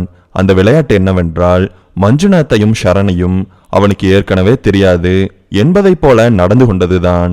அவன் இப்பொழுதுமே அந்த விளையாட்டை தகர்க்க விரும்பவில்லை. ஷரண் இப்பொழுது உறுதியாக சொன்னான், அந்த இன்ஜினியருக்கு என்ன நடந்ததோ அதை விட மோசமா உனக்கு நடக்கும். அவன் அந்த வார்த்தைகளை உதிர்த்து முடித்த போது லக்ஷன் உடனடியாக அவர்கள் இருவரையும் பார்த்து, நான் தான் அந்த பேக் எடுத்தேன் என்று ஒப்புக்கொண்டான். மஞ்சுநாத்திற்கும் ஷரனுக்கும் அது ஒரு இன்ப அதிர்ச்சியாக இருந்தது. அவன் வாயிலிருந்தே அந்த வார்த்தை வருவதற்காகத்தான் அவர்கள் இவ்வளவு நேரமும் அவர்களுள் எழுந்த வெறியை அடக்கிக் கொண்டு பேசிக் கொண்டிருந்தார்கள். எப்படியோ சொல்லிவிட்டான். அடுத்த கட்ட பேச்சுவார்த்தைக்கு நகர்வதுதான் புத்திசாலித்தனம் என்று நினைத்த மஞ்சுநாத், நீ எடுத்த கோல்டு பிஸ்கட்டையும் விலை மதிப்பில்லாத கற்களையும் எங்க கிட்ட கொடுத்துரு. நாங்க உன்னை அட்டாக் பண்ணவும் மாட்டோம், கொல்லவும் மாட்டோம். இந்த விஷயத்த அப்படியே விட்டுறலாம். நீ பிரேமிக்காத, கல்யாணம் பண்ணிக்கோ. இந்த வீட்டு பக்கம் தலை வச்சு படுத்துறாத. என்ன சொல்ற? லக்ஷன் பொறுமையாக யோசித்தான். நான் எதுக்காக ஒத்துக்கிட்டேன்னா, நீங்க 2 பேரும் என்ன கொலை பண்ணிருவீங்கன்னு பயந்துதான். ஆனா அந்த பேக் உங்களுக்கு தரப்போறேன்னு சொல்லவே இல்லையே. நான் உங்களுக்கு ஒரு டீலை தரேன், என்ன ஓகேவா? டீலா? ஒரு டீலை ஆஃபர் பண்ற நிலைமையில நீ இருக்கியான்னு ஃபர்ஸ்ட் யோசிச்சு பாரு. ஏன்னா அந்த கோல்டன் பிஸ்கட் எல்லாம் எங்களுக்கு சொந்தமானது. அதை ஃபர்ஸ்ட் உன்னோட மண்டையில நல்லா ஏத்திக்கோ. ஷரண் ஒரு கடுப்புடன் பேசினான். மஞ்சுநாத் அவனை அமைதியாக இருக்கும்படி செய்கை செய்தார். அப்புறம் என்ன மாமா, அவனுக்கு என்னமோ பெருசா தெரிஞ்ச மாதிரி பேசிட்டு இருக்கான். உட்காரு ஷரண், எதுவா இருந்தாலும் கத்தாம தெளிவா பேசி பழகு. அவன் அடுத்ததாக எந்த ஒரு கேள்வியையும் கேட்கவில்லை. சரி, உன்னோட மனசுல என்ன இருக்குன்னு நீயே சொல்லு. மஞ்சுநாத் லக்ஷனை பேசும்படி சொன்னார். எனக்கு எல்லாமே தெரியும். எல்லாமேனா எல்லாமே. உங்க 2 பேருக்கும் எப்படி அந்த தங்க கட்டிகள் கிடைச்சதுன்னு எனக்கு தெரியாதுன்னு நினைச்சிட்டு இருக்கீங்களா? உரையாடலில் அவன் கை ஓங்கி இருப்பதாக பேசிவிட்டு அமைதியானான் லக்ஷன். மற்ற இருவருக்கும் இது ஒரு நடுங்கக்கூடிய அதிர்ச்சியை கொடுத்தது. அவர்கள் இருவருக்கும் மட்டுமே தெரிந்த விஷயத்தை இவன் எப்படி சொல்கிறான்? அவர்கள் பயங்கரமாக தெளிவின்மை நிறைந்த நிலைக்கு தள்ளப்பட்டார்கள். ஷரண் தன்னுடைய 2 கரங்களால் அவன் முன்பு இருந்த பெரிய மேஜையை தம் என்று தட்டினான். சும்மா வாய்க்கு வந்ததை உளராதடா. நீ என்ன பேசினாலும் அதை உண்மைன்னு நம்புறதுக்கு நாங்க உட்கார்ந்து இருக்குமா என்ன? அவசரப்படாத சரண், நான் பேசுறத கொஞ்சம் தெளிவா கேளு. அந்த பிஸ்கட்ஸ் எல்லாம் உங்களோட சொந்த ப்ராப்பர்ட்டி கிடையாதுன்னு எனக்கு நல்லாவே தெரியும். அந்த பிஸ்கட் உங்க கையில எப்படி வந்ததுன்னு நான் சொல்லட்டா? பழைய கட்டிடத்திற்கு வெடி வைத்து தகர்த்து விட்டு தங்க கட்டிகளை எடுத்துக்கொண்டு லக்ஷன் சென்ற இரவு அவன் அதை பத்திரப்படுத்தி விட்டு திரும்பவும் நேரடியாக மஞ்சுநாத்துடைய வீட்டிற்கு அன்று இரவே சென்றான். வெடி வெடித்த அன்றே அவன் செல்வதற்கு காரணமே அவர்கள் தங்கத்தை பற்றியும் வைரத்தை பற்றியும் கண்டிப்பாக விவாதிப்பார்கள் என்பதால்தான். வெடி வெடித்து அங்கே மக்கள் கூடிய பொழுது இன்ஜினியரும் வந்திருந்தார். ஆனால் முக்கியமாக வரவேண்டிய லக்ஷன் வரவில்லை. வெகு தூரத்தில் மறைந்திருந்து ஷரணும் மஞ்சுநாத்தும் வீட்டிற்கு வரும் வரை பின்தொடர்ந்து அதன் பின்பு அவர்கள் பேசுவதை கேட்கலாம் என்று மறைந்திருந்து வேலை செய்ய தொடங்கினான். லக்ஷன் தன்னுடைய காதுகளை கூர்மையாக்கி கொண்டு இருட்டில் மறைந்தபடியே அவர்கள் பேசுவதை கேட்க தொடங்கினான். அவர்கள் இப்பொழுது நடந்து கொண்டிருக்கும் விஷயத்தை பற்றி பேசுவார்கள் என்று பார்த்தால் 10 வருடத்திற்கு முன்பு நடந்த சம்பவத்தை கண்களால் நேரடியாக பார்த்து கொண்டிருப்பதை போல விவாதித்துக் கொண்டிருந்தார்கள்.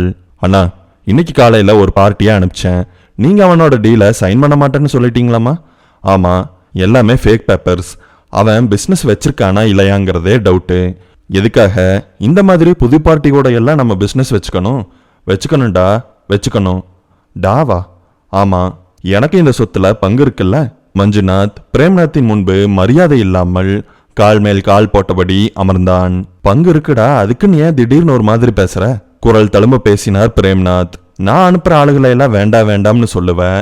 நான் உன் பின்னாடியே நீ சொல்ற வேலையெல்லாம் ஒரு நாய்க்குட்டி மாதிரி செஞ்சுட்டு கிடைக்கிற பணத்தை வாங்கிட்டு வாழணும்னு நினைக்கிறியா? என்னடா அண்ணனை பயமுறுத்தலாம்னு பாக்குறியா?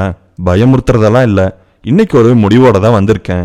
இப்ப நான் நல்லபடியா பிசினஸை கொண்டு போனாலும் உனக்கும் 50% வரத்தானே செய்யுது. 50% போதாது.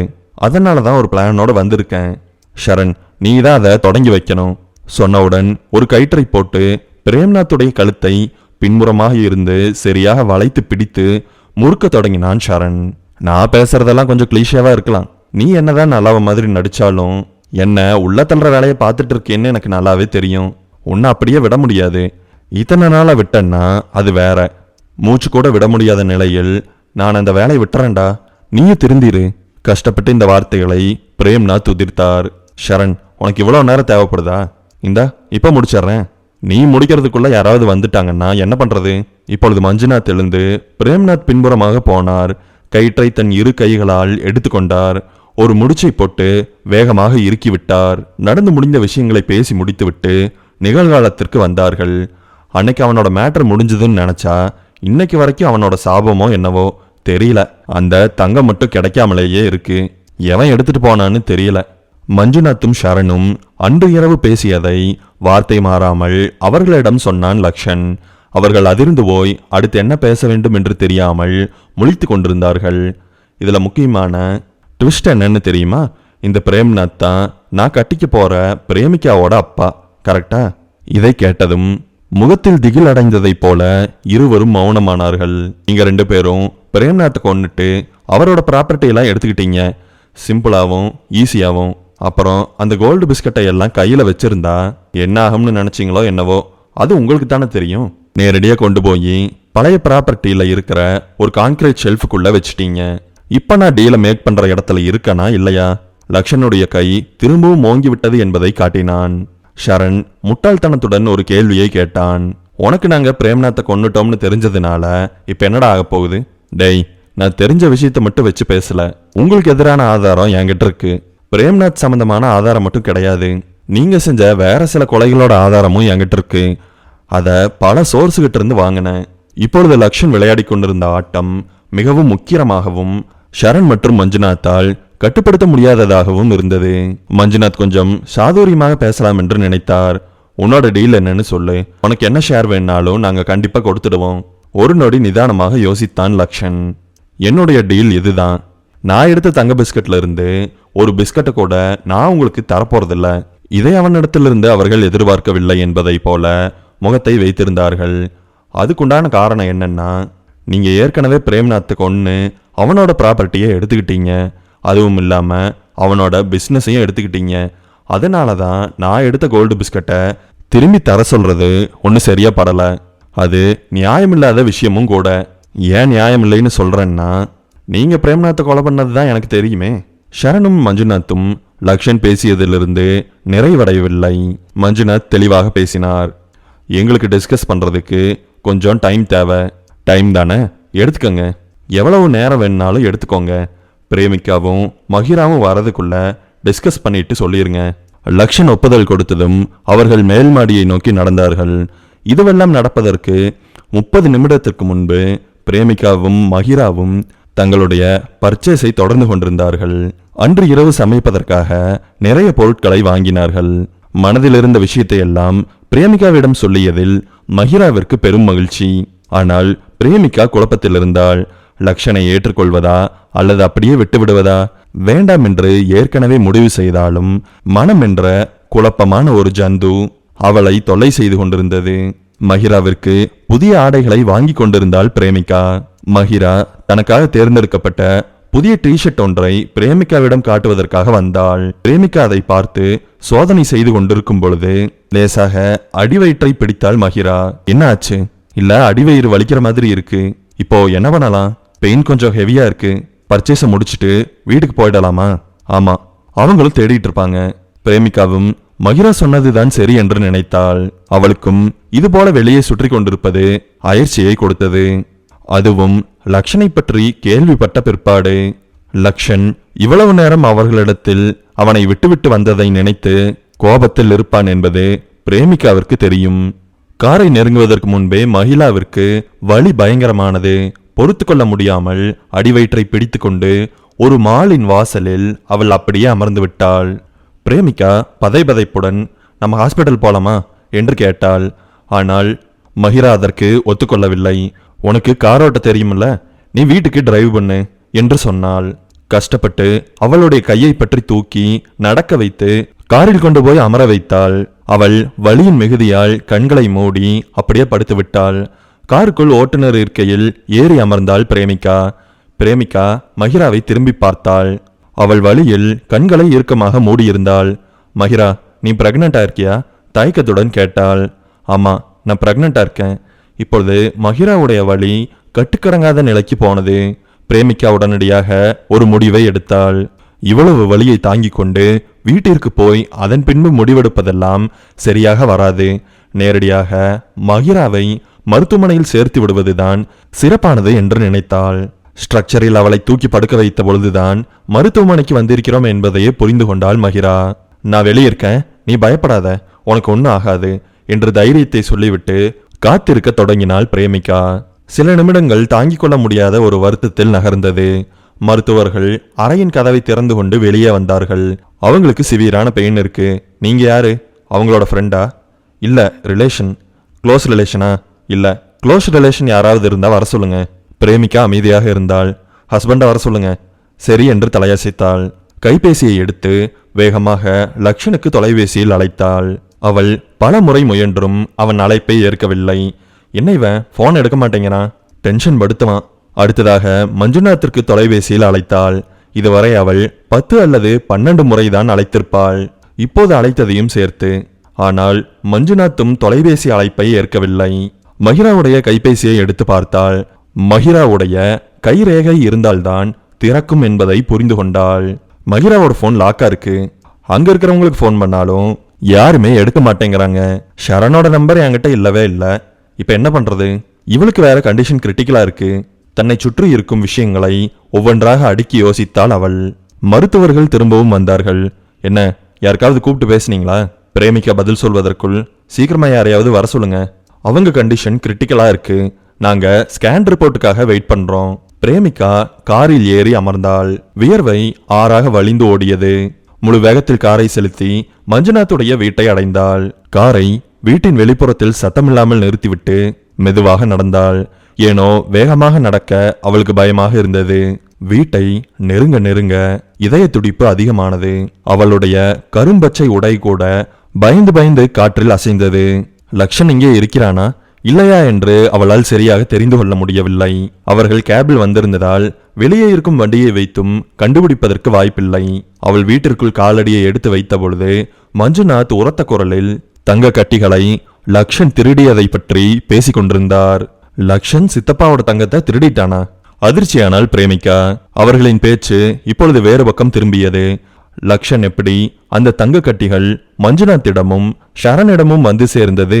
அந்த தங்கத்தின் உண்மையான உரிமையாளர் யார் என்று அவன் தெரிந்து கொண்ட விஷயத்தை சொல்லிக் கொண்டிருந்தான். அதன் பின்பு மஞ்சுநாத்துடைய வீட்டிற்கு அவன் சென்றது. பிரேம்நாத்துடைய கொலையை பற்றி அவன் கேட்டறிந்தது.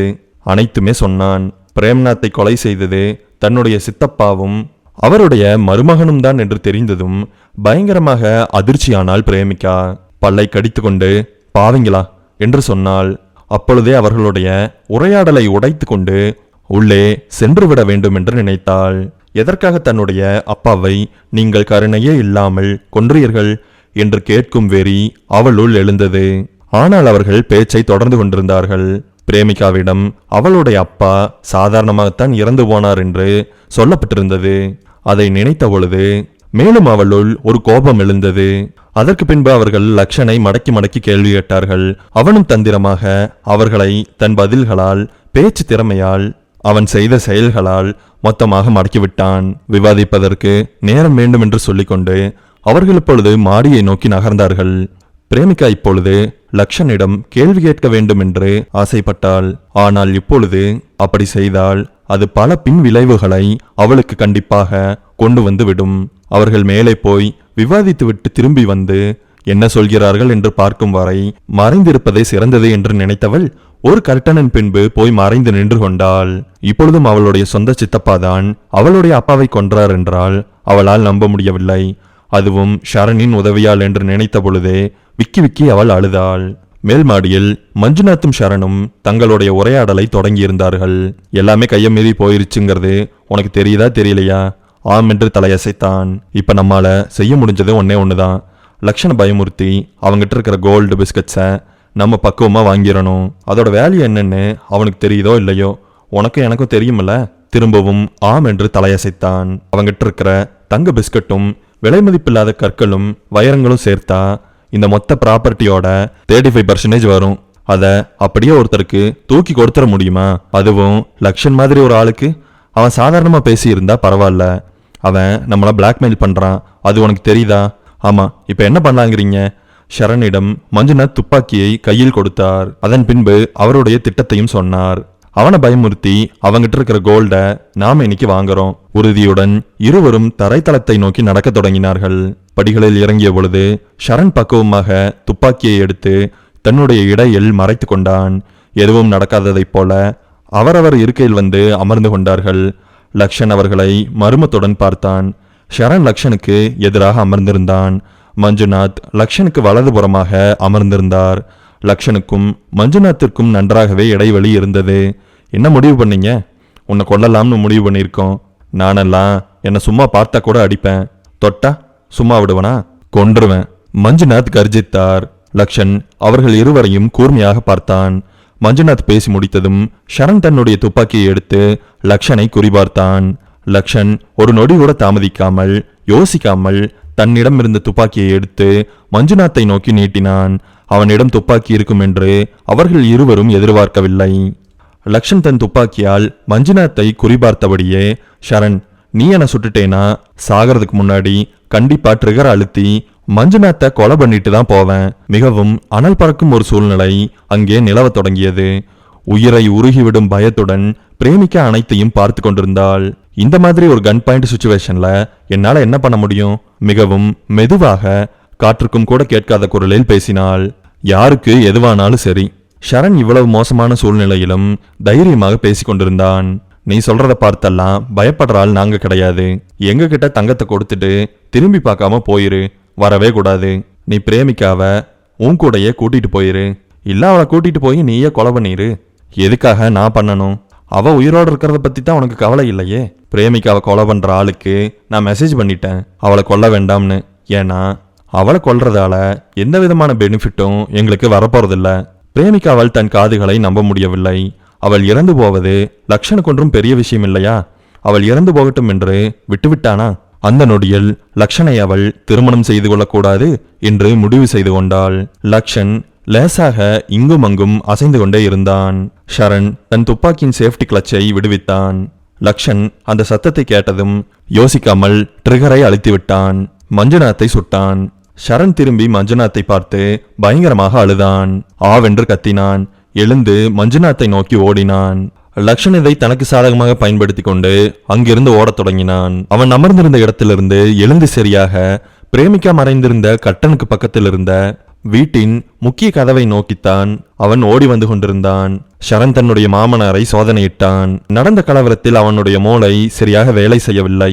அவரை அவனால் சோதிக்க கூட முடியவில்லை. லக்ஷனை பின்பற்றி அந்த பெரிய அறையிலிருந்து அவன் வெளியே வந்தான். நேரடியாக அவனை துரத்தி கொண்டு வரவேற்பறைக்கு வந்துவிட்டான். ஓடிக்கொண்டே குறிபார்ப்பது ஷரனுக்கு சிரமமாக இருந்தது. ஆதலால் நின்றான். சரியாக லக்ஷனின் முதுகை பார்த்து குறிவைத்தான். ட்ரிகரை அழுத்தினான். எதுவும் நடக்கவில்லை. பல முறை அழுத்தினான். தோட்டா வெளிவரவில்லை. அந்த நொடியில் அவன் மஞ்சுநாத் லக்ஷனை பயமுறுத்துவதற்காக மட்டுமே அவன் கையில் துப்பாக்கியை கொடுத்தார் என்று புரிந்து கொண்டான். அந்த துப்பாக்கியில் தோட்டாக்கள் இல்லை. அது ஒரு வெத்து துப்பாக்கி. கடைசியாக அவர் பேசிய வார்த்தைகள் ஷரனுடைய காதுகளில் ஒலித்தது. நானெல்லாம் என்ன சும்மா பார்த்தா கூட அடிப்பேன், தொட்டா சும்மா விடுவனா? கொன்றுவேன். ஆனால் அவர் அதை செய்யவில்லை. லக்ஷன் தான் தொட்டாலே கொல்வேன் என்பதைப் போல நடந்து கொண்டான். ஷரண் அடுத்ததாக லக்ஷனை தாக்குவதற்கு ஆயுதங்களை தேடினான். பரபரப்பாக அவன் தேடியதில் வரவேற்பறையின் மூலையில் இருந்த கோல்ஃப் ஸ்டிக்குகள் அடங்கிய பேஸ்கெட்டை கண்டுபிடித்தான். தலைதெறிக்க ஓடி ஒரு கோல்ஃப் ஸ்டிக்கை கையில் எடுத்துக்கொண்டான். லக்ஷனை துரத்தினான். ஷரண் இதையெல்லாம் சில நொடிகளுக்குள்ளாகவே செய்து முடித்திருந்தான். லக்ஷன் இப்பொழுது வீட்டின் போர்ட்டிகோவை நெருங்கியிருந்தான். ஷரண் படார் என்று அவன் தலையில் கோல்ஃப் ஸ்டிக்கால் அடித்தான். ரத்தம் தலையிலிருந்து பீரிட்டது. ஆனால் லக்ஷன் சாகவில்லை. தலையை பிடித்துக்கொண்டு தரையில் விழுந்து விட்டான். மெல்லமாக காலை ஊன்றி உடலை பின்னோக்கி நகர்த்தியபடியே அவன் கெஞ்சினான். என்ன கொன்றாத, என்கிட்ட இருக்கிற தங்கத்தை வேணும்னாலும் கொடுத்துறேன். மஞ்சுநாத் இன்னும் சாகல. நான் அவன் சாகாத மாதிரி தான் சுட்டு இருக்கேன். ரொம்ப கேர்ஃபுல்லா சுட்டிருக்கேன். நீ நினைச்சா தங்கத்தை வாங்கிட்டு அவரையும் என்னையும் அட்மிட் பண்ணிட்டு இந்த பிரச்சனையை சால்வ் பண்ணிடலாம். லக்ஷ்மண் மிகவும் கனமான வார்த்தைகளை உதிர்த்துவிட்டு நம்பிக்கையுடன் சரணை பார்த்தான். ஆனால் சரண் தனக்கு எதுவும் கேட்கவில்லை என்பதைப் போல நடந்து கொண்டான். தன் கையில் இருந்த கோல்ஃப் ஸ்டிக்கை இறுக்கமாக பிடித்தான். லக்ஷ்மண் இறக்கும் வரை தொடர்ந்து அவனுடைய தலையில் அடித்துக்கொண்டே இருந்தான். கையில் இருந்த ஸ்டிக்கை தூக்கி போட்டுவிட்டு லக்ஷ்மண் இறந்து விட்டானா என்று உறுதி செய்தான். அதன் பின்பு மஞ்சுநாத்தை நோக்கி ஓடினான். பிரேமிகா தன்னுடைய வாயை 2 கரங்களால் கத்தாமல் இருப்பதற்காக பொத்திக்கொண்டாள். தன் கண் முன்பே காதலன் இறந்து போனதை பார்த்ததும் அவளுக்கு உலகமே மறந்துவிட்டது. சரண் அதற்குள் மஞ்சுநாத் உயிரோடு இருக்கிறாரா என்று பார்ப்பதற்கு உள்ளறைக்கு சென்றிருந்தான். அவர் உயிருக்காக போராடி கொண்டிருந்தார். என ஹாஸ்பிட்டல்ல அட்மிட் பண்ணு என்று காற்று நிறைந்த வார்த்தைகளை அவர் உதிர்த்தார். கண்டிப்பா கூட்டிட்டு போறேன் என்று இவன் சொல்லிவிட்டு கைபேசியை எடுத்து மருத்துவருக்கு அழைத்தான். 3 ரிங்குகள் போனது. அதற்குள் மஞ்சுநாத் இறந்து விட்டார். அதை பார்த்த சரணுடைய மூளையில் ரத்தம் தாறுமாறாக பாய்ந்தது. சரண் சிறிது நேரத்துக்கெல்லாம் பென்சிலையும் ரப்பரையும் தொலைத்த குழந்தையைப் போல அழுது கொண்டிருந்தான். அதன் பின்பு லக்ஷ்மணை எதற்காக கொன்றோம் என்று அவன் மீதே அவன் கட்டுக்கடங்காத கோபமடைந்தான். இதே கோபத்தினாலதான் நான் லக்ஷ்மணை கொன்னுட்டேன். அவன் சொன்னது சரிதான். நான் அவன் சொன்னதை ஃபாலோ பண்ணி இருந்தேன்னா எல்லாமே ஸ்மூத்தா முடிஞ்சிருக்கும். நான் இங்க பெரிய சீனையவே கிரியேட் பண்ணிட்டேன். இப்ப அந்த சீன்ல சில மாற்றங்களை செய்யணும். போலீஸ் வந்தா நம்புற மாதிரி. அதுக்கு என்ன பண்ணணும்? Self defence. அதுதான் சரி. லக்ஷ்மண் மஞ்சுநாத்தை பார்த்து கண்ணால குறி வச்சான். அப்போ செல்ஃப் டிஃபென்ஸ்க்காக மஞ்சுநாத் தன்னோட கையில கோல்ஃப் ஸ்டிக்கை எடுத்துக்கிட்டாரு. லக்ஷ்மண் கிட்ட நான் வேண்டாம்னு சொன்னப்போ மஞ்சுநாத் சரியா பாஞ்சு அவனுக்கே தெரியாம பின்னந்தலையில அட்டாக் பண்ணிட்டாரு. ரத்தம் அவன் தலையிலிருந்து செதறிச்சு. அவன் திரும்பி யோசிக்காம மஞ்சுநாத்தை சுட்டுட்டான். இதுதான் நடந்தது. இது ரொம்ப நம்புற மாதிரி இருக்கு. இத இன்னும் நம்புற மாதிரி பண்றதுக்கு சில விஷயங்களை கேர்ஃபுல்லா நம்ம மாத்த வேண்டி இருக்கு. அழுது முடித்தவன் தனக்குத்தானே ஒரு திட்டத்தை போட்டுக்கொண்டு அதை வெளிப்படையாகவே யாரும் இல்லை என்ற தைரியத்தில் வாய்விட்டு உளறிக் கொண்டிருந்தான். ஆனால் பிரேமிகா அவன் பேசிய அனைத்தையும் கேட்டுவிட்டாள். மஞ்சுநாத்துடைய உடலை இழுத்து கொண்டு சரண் உள்ளறையிலிருந்து வரவேற்பறைக்கு வந்தான். அதன் பின்பு லக்ஷ்மணை விட்டு சிறிது தூரத்தில் கிடந்த ரத்தத்தால் நனைந்த கோல்ஃப் ஸ்டிக்கை எடுத்து மஞ்சுநாத்துடைய கரங்களில் வைத்து விட்டான். அனைத்துமே சரியாக செய்து முடித்தாகிவிட்டது. சரியாகத்தான் செய்தோமா என்று அவன் பலமுறை யோசித்துக் கொண்டான். அதன் பின்பு காவல்துறைக்கு தகவல் தெரிவித்தான். அவன் என்ன திட்டமிட்டானோ அதை அப்படியே தொலைபேசி அழைப்பில் சொன்னான். அவர்கள் சில நிமிடங்களில் மஞ்சுநாத்துடைய வீட்டிற்கு வருவதாக சொன்னார்கள். பிரேமிகா இப்பொழுதும் அந்த பெரிய கர்ட்டனுக்கு பின்புதான் மறைந்து கொண்டிருந்தாள். காவல்துறைக்காக காத்து கொண்டிருந்த பொழுது சரண் அந்த கர்ட்டனை நெருங்கி தடால் என்று திறந்தான். நல்ல வேளையாக பிரேமிகா அதற்கு எதிர்புறத்தில் இருந்த கர்ட்டனில் மறைந்திருந்தாள். அவளிடத்திலிருந்து ஒரு பெருமூச்சு நழுவியது. சரண் அப்பொழுதுதான் வீட்டிற்கு வெளியே நின்று கொண்டிருந்த காரை கவனித்தான். இது மஹிரா எடுத்துட்டு போன காராச்சே. யோசித்தவன் வேகமாக வீட்டிற்குள் வந்தான். ஆனால் சொன்னதைப் போலவே சில நிமிடங்களுக்குள்ளாகவே காவல்துறையினர் அங்கே வந்துவிட்டார்கள். வந்ததும் என்ன நடந்தது என்று சரண் இடத்தில் கேட்டார்கள். அவன் தான் ஏற்கனவே திட்டமிட்டு வைத்திருந்ததை வரி மாறாமல் சொன்னான். ஓகே, நீங்க ஏதாவது டச் பண்ணீங்களா? இல்ல சார், நான் எதையுமே தொடல. நான் இந்த கேஸை பத்தி இன்னும் கொஞ்சம் அனலைஸ் பண்ண வேண்டியிருக்கு. ஓகே சார், தாராளமா பண்ணுங்க. நலவனை போல நகர்ந்து நின்று கொண்டான். சரியாக பொழுது பிரேமிகா கர்ட்டனை திறந்து கொண்டு வெளியே வந்தாள். இன்ஸ்பெக்டர், யார் இந்த பெண் என்று ஆச்சரியத்துடன் பார்த்து கொண்டிருந்த பொழுது அவள் கர்ட்டனை முழுவதுமாக விலக்கி ரத்தத்தால் நனைந்திருந்த கோல்ஃப் ஸ்டிக்கை காட்டினாள். சரண் அதிர்ச்சி அடைந்தாள். இவள்தான் காரை ஓட்டிக்கொண்டு வந்திருக்க வேண்டும் என்று உடனடியாக புரிந்து கொண்டான். யார்மணி, கர்ட்டனுக்கு பின்னாடி என்ன பண்ணிக்கிட்டு இருக்க? பிரேமிகா சொல்ல தொடங்கினாள். சரண் லக்ஷ்மணை கொலை செய்துவிட்டு மஞ்சுநாத்துடைய உடலை பரிசோதிக்க போன பொழுது அவன் பேசிய அனைத்தையும் பிரேமிகா கேட்டுவிட்டாள். அதன் பிறகு அவன் என்ன செய்ய போகிறான் என்று அவனுக்கு முன்பே தெரிந்து கொண்டு நேரடியாக லக்ஷ்மண் இருந்த இடத்திற்கு வந்தாள்.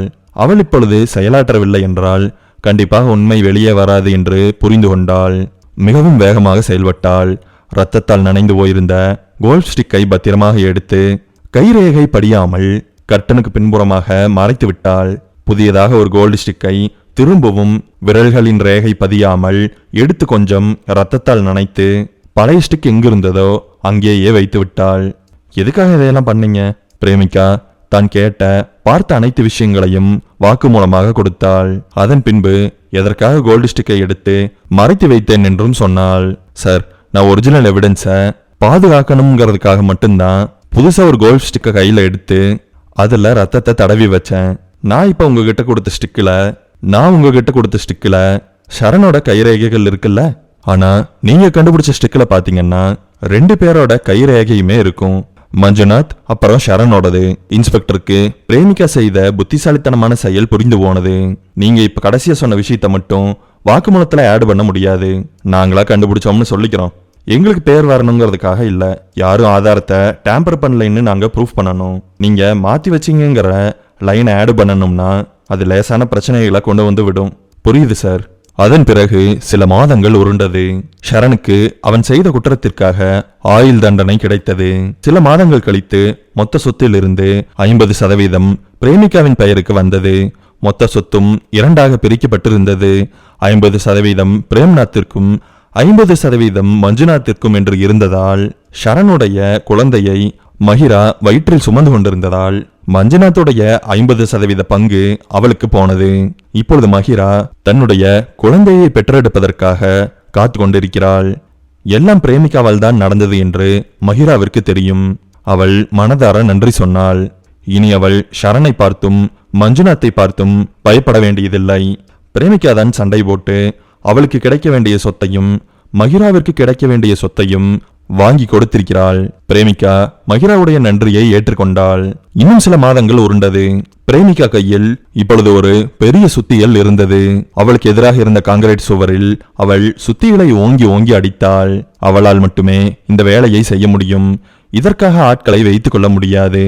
இத்தனை மாத காலமும் லக்ஷன் எங்கே அந்த தங்கத்தை மறைத்து வைத்திருக்கிறான் என்று பிரேமிகா யோசித்துக் கொண்டேதான் இருந்தாள். பல மாத காலம் யோசனையிலேயே சென்றது. லக்ஷனுடன் பேசியது, அவன் வீட்டிற்கு சென்றது என்று பல்வேறு விதமாக யோசித்த பொழுது ஒரு விஷயம் பிரேமிகாவிற்கு ஞாபகம் வந்தது.